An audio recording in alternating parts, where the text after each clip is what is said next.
macros. When you are new to the journey and are trying to immerse yourself, it can be pretty intimidating as it is. You're doing your research, you're watching videos, it is so much information to take in and process, and then you hear people blabbing about macros like it's a common word.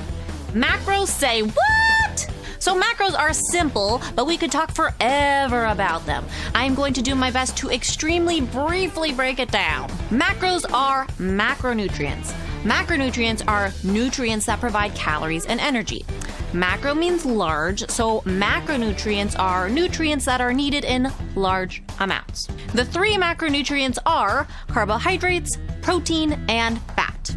Each macronutrient provides calories, but they provide different amounts. Carbs provide 4 calories per gram, protein provides 4 calories per gram, and fat provides 9 calories per gram. If you look at a nutrition label and a product has 10 grams of carbs, you know that about 40 of those calories are from carbs because 10 times 4 is 40.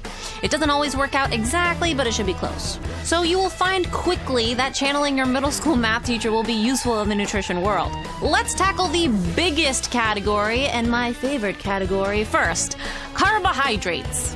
Thumbs up if you're a carbs fan. So carbs are used as fuel and energy. They're mainly found in fruits, vegetables, starchy foods like grains and potatoes, beans, and those are healthy examples of carbs. So why do carbs get a bad reputation? Not all carbs are created equal. Without getting too detailed, it is important to understand that there are simple and complex carbs, and even within those categories, they aren't all the same. Simple carbs are made up of just 1 or 2 sugar molecules. They are the quickest source of energy and they are easy to digest. So table sugar, honey, syrup, candy, and fruit? That's where it gets confusing. Most simple carbs aren't things we want to make a bulk part of our diet, but fruit is, and we shouldn't be afraid of the sugar in fruit. Complex carbs are made of a string of sugar molecules, and those take more time to digest because of the fiber. And they also offer vitamins and minerals. You know, greens, whole grains, oats, starchy vegetables like potatoes, corn. Did I already say beans? Lentils. So what to take from this macro-wise is that there are different kinds of carbs, and we need both, but we want to make sure we're getting the most food for fuel types of carbs. And within carbs, there are sugar and fiber, which is why you see them indented beneath the carbs on a nutrition label. A lot of people don't realize that sugar and fiber are carbohydrates.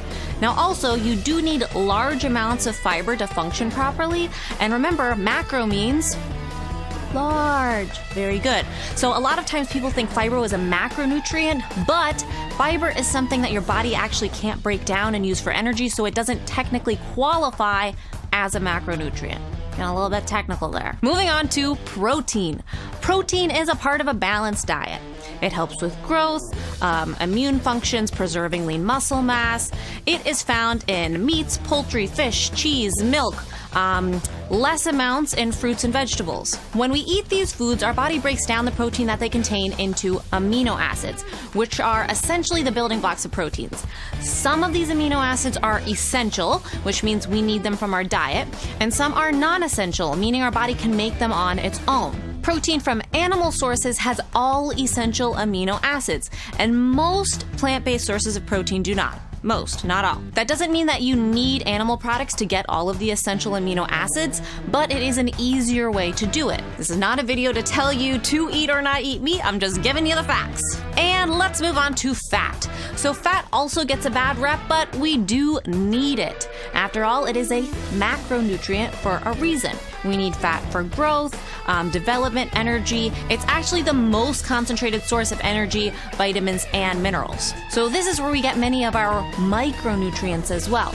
It's also good for cushioning organs, maintaining cell membranes, blah, blah, blah, blah. Fat is found in meat, poultry, nuts, milk, oils, fish, grains. Again, there are a few different breakdowns here. We have saturated, unsaturated, and trans fats. Now, trans fats are the ones we want to pretty much avoid completely. Some animal products contain naturally occurring trans fat, but most trans fat is formed through hydrogenated oils. So, baked goods, snacks, fried foods, doughs, margarines, these all often include trans fats. And if it says trans fat on the label, then you really want to have it not be a part of your regular diet. Saturated fats are also found in animal products, and we want to limit our intake, but they are not nearly as bad as trans fats.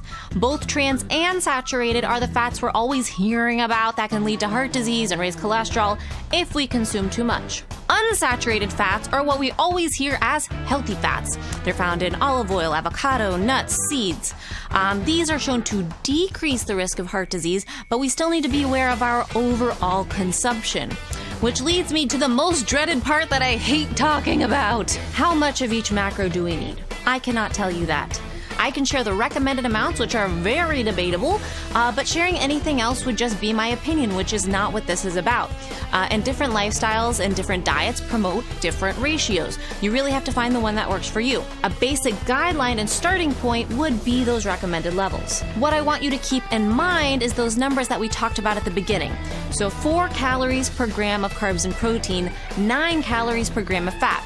So this means fat is almost double the calories per gram, which is why we have to consume less of it, especially if we're consuming larger amounts of other macronutrients, because at the end of the day, our calorie intake does matter. As a human, you only need a certain amount of energy and calories, and that number can vary greatly by person based on your history, your fitness level, lifestyle, metabolism, genetic predisposition, but it still does matter. I am not here to argue with you on which lifestyle is best.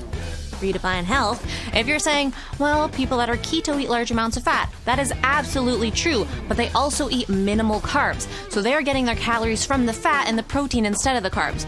All of these different lifestyles can work for different people, but everyone who has found success on them has some sort of balance with their macronutrients that allows them to eat that certain amount of calories. So there is no high protein, high carb, high fat diet that works that I know of. Also, I want to know which macronutrient is your favorite to eat. Carbs, protein, or fat? I hope you learned something about the basic breakdown of macros. If so, please give this video a thumbs up. I don't want to tell you how much to eat, and I don't want you to be consumed with eating a certain amount of calories or tracking your macros, unless, of course, that's something you want to try. But understanding what the macros are will help you make better choices as you learn more on your journey.